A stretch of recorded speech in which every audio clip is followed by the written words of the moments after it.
నీ పేపర్ పేరు చెప్పగానే నువ్వు ఆ ఛానల్ కదా, ఆ పార్టీ కదా అంటున్నారు. నీ టీవీ పేరు చెప్పగానే ఇది. ఒకప్పుడు పేపర్లో పనిచేసాడు నాకు బాగా గుర్తు. నేను సో పేపర్ వచ్చేదాకా మేము ప్రోగ్రామ్ బిగిన్ చెయ్యం అనే రోజులు చూసాం. కేబుల్ టీవీ మేము వచ్చేదాకా ప్రోగ్రాములు బిగిన్ చేయని రోజులు చూసాం.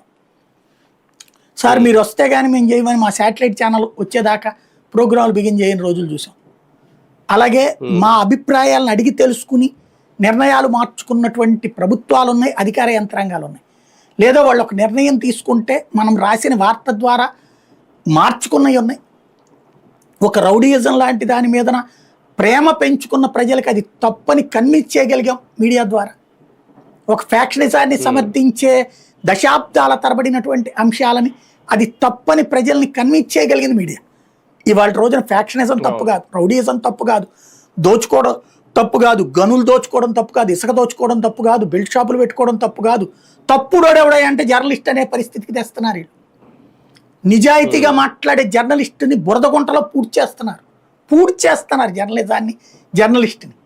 కానీ మనలోనే, మన జర్నలిస్టుల్లోనే ఈ రాజకీయ ఎజెండాలతో ఫీల్ అయ్యేటటువంటి వాళ్ళు దాన్ని సమర్థిస్తూ తోటి జర్నలిస్టుల్ని అవమానించేటటువంటి పరిస్థితులు ఉన్నాయి.